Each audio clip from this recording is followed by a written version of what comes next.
Votre destinée n'est pas seulement caractérisée par des combats. Oh non, si vous avez une grande destinée, vous aurez de grands combats. Oui, cela est vrai. Mais pas forcément. Ou, oui, c'est comme ça.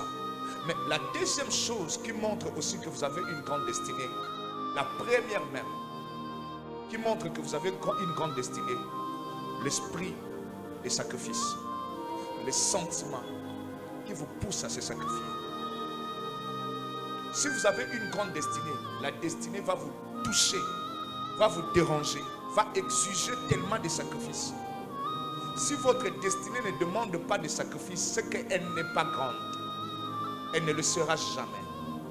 La grande destinée va t'exiger une vie de discipline, exagérée même, une vie de sacrifice. La destinée va te demander de faire ce que les autres ne font pas. La destinée va te demander de jeûner même quand l'église ne jeûne pas.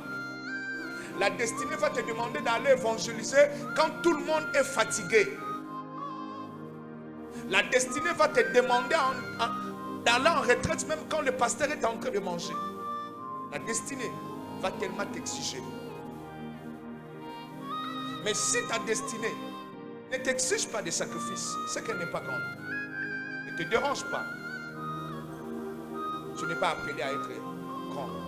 Mais quand quelqu'un est appelé à être grand, sa vie sera différente. Sa façon de faire, très très différente des autres. Écoutez-moi très bien. Si vous voulez avoir des résultats différents des autres, faites ce que les autres ne font pas. Je disais le vendredi, quel est l'esprit que vous avez reçu? Le Saint-Esprit descendit sur Jésus. La Bible dit, l'Esprit de Dieu le conduisit dans le désert. Là, il doit être tenté par le diable. Mais avant, l'Esprit le pousse à jeûner pendant 40 jours et 40 nuits. Comment pouvez-vous parler en langue? Vous prétendez avoir l'Esprit de Dieu à vous, même si vous ne parlez pas langue, mais vous croyez avoir l'Esprit de Dieu. Et le Saint-Esprit en vous ne vous donne pas le sentiment de gêner. Le Saint-Esprit ne vous donne pas le sentiment de craindre Dieu. Le Saint-Esprit ne vous donne pas le sentiment de lire la Bible.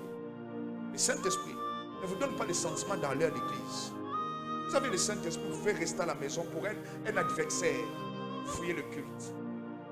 Pour un deuil, vous fouillez l'œuvre de Dieu.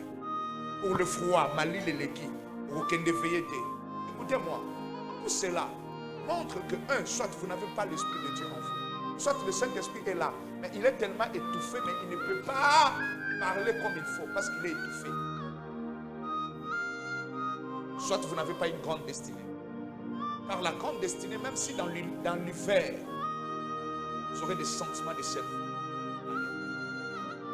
Un enfant qui va à l'étranger, ça se voit.